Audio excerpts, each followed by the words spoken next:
मालिक को प्रणाम। सभी अभ्यासी भाई बहनों को नमस्कार। अध्यात्म का मार्ग।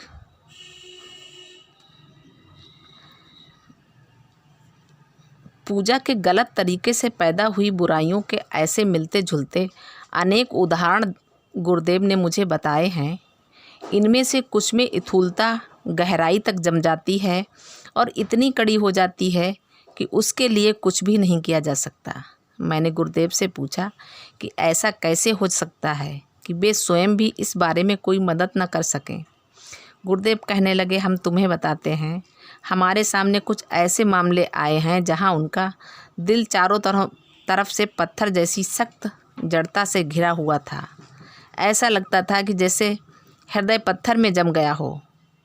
ऐसे मामले में आखिर अगर प्राणहुति दी जाए तो वह वापस तुम्हारे पास लौट आएगी।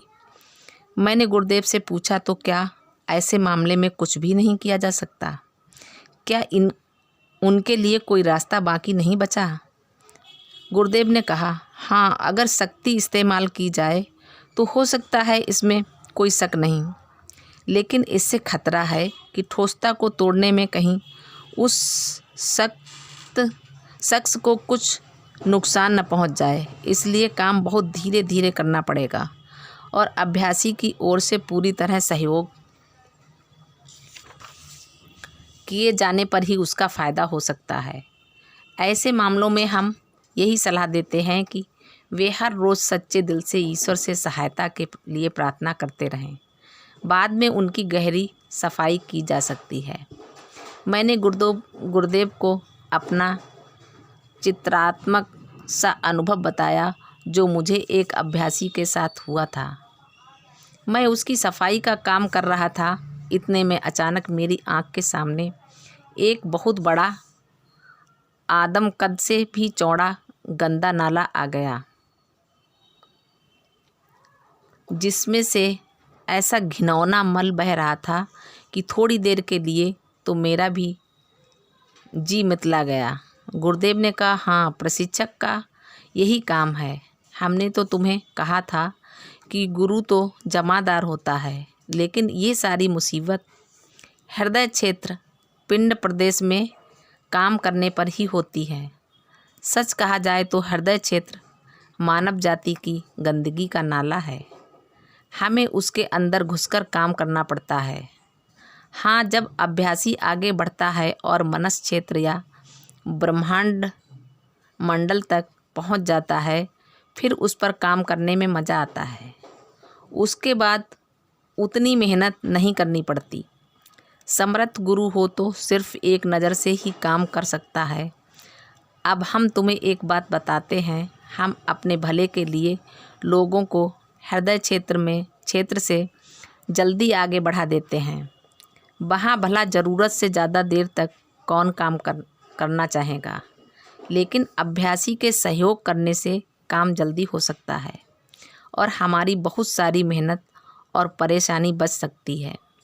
गुरुदेव ने मुझे सफाई से संबंधित एक और अनुभव सुनाया। वे बनारस गए थे और गलती से एक ऐसी गली में घुस गए जो बदनाम थी। उन्हें तुरंत पता चल गया कि वे गलत जगह आ गए। तभी उन्हें लाला जी की आवाज़ सुनाई दी जो उनसे पूछ रहे थे, आप इस जगह पर क्या कर रहे हैं? गुरुदेव स्तंभ रह गए। फिर जवाब दिया, साहब, मैं यहाँ गलती से आ गया हूँ। मुझे मालूम नहीं कि मैं कहाँ हूँ। लाला जी कहने लगे, जब तुम यहाँ आ ही गए हो तो यहाँ के लोगों को अपनी मौजूदगी का फ़ायदा उठा लेने दो। जाते जाते इस बस्ती का वातावरण साफ करते जाओ। गुरुदेव हंसकर बोले, हमने लाला जी साहब के हुक्म का पालन किया। अब उनकी महानता तो देखो। उन्होंने हमें वहाँ जाने के लिए भला बुरा नहीं कहा, बल्कि उन्होंने जो हुक्म दिया उसमें मानव जाति के प्रति उनकी मोहब्बत झलकती है। हमारी तो यही कोशिश होनी चाहिए कि जहाँ भी हम जाएं वहीं असलियत का चिराग जलाकर छोड़ आएं। लाला जी साहब लगातार 24 घंटे प्राणहुति देते रहते थे। यहाँ तक कि सफ़र करते वक्त भी प्राणहुति का सिलसिला जारी रहता था। हमें ऐसा मालिक कहाँ मिल सकता है। वास्तव में लाला जी महाराज कुदरत के सच्चे सपूत थे। लाला जी के नाम का उल्लेख आने पर मैं गुरुदेव से यह जानने के लिए उत्सुक हो उठा कि क्या लाला जी भी पारंपरिक ढंग से कोई पूजा किया करते थे। वे थोड़ी देर तक सोचते रहे, फिर बोले, हम तुम्हें एक बात बताते हैं। लाला जी साहब हमारे पुराने रीति रिवाजों का बड़ा सम्मान करते थे। वे कभी किसी की या किसी पद्धति की आलोचना नहीं किया करते थे। जिस तरीके को उन्होंने लक्ष्य तक पहुंचने के लिए सबसे अच्छा समझा, वही वे लोगों को सिखाया करते थे। लेकिन ये काम वे इस तरह से करते ताकि दूसरों के पूजा पाठ की विधि की निंदा ना हो। इसी वजह से वे बहुत लोकप्रिय थे और हर मजहब, हर कौम के लोग उनके पास सलाह और मार्गदर्शन के लिए आया करते थे। लोग उन पर बहुत भरोसा करते थे क्योंकि वे हर मामले में सही सलाह दिया करते थे।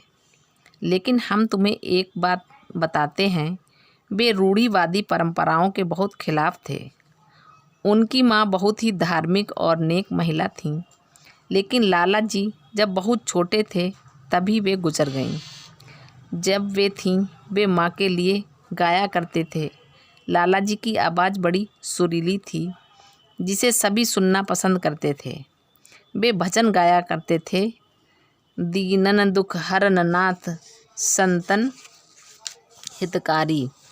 उनका मनपसंद भजन था। बड़े अफसोस की बात है कि उनके ज़माने में टेप रिकॉर्ड या ऐसी चीज़ें नहीं थीं।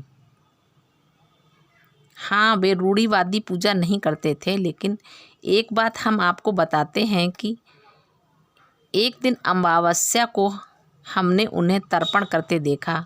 वे शास्त्र विधि के अनुसार शायद अपने परलोकवासी पूर्वजों को जल चढ़ा रहे थे। हम फौरन मुस्तैद हो गए कि देखें दरअसल वे क्या कर रहे हैं। ठीक से देखने पर हमें बड़ा आश्चर्य हुआ। हमने देखा कि जिस पानी का वे आराध्य दे रहे थे उसका सत देवलोक की ओर प्रवाहित ट्रांसमिट कर रहे थे। समझे उसका मतलब? भोग लगाते वक्त हमें भी यही करना चाहिए। अब हम तुम्हें कुछ बताते हैं। मान लो कोई शख्स किसी चीज़ का सत प्रवाहित ट्रांसमिट कर सकता हो, तभी उसके लिए तर्पण आदि जैसी विधियां करना फ़ायदेमंद हो सकता है। मालिक को प्रणाम। सभी अभ्यासी भाई बहनों को नमस्कार। धन्यवाद।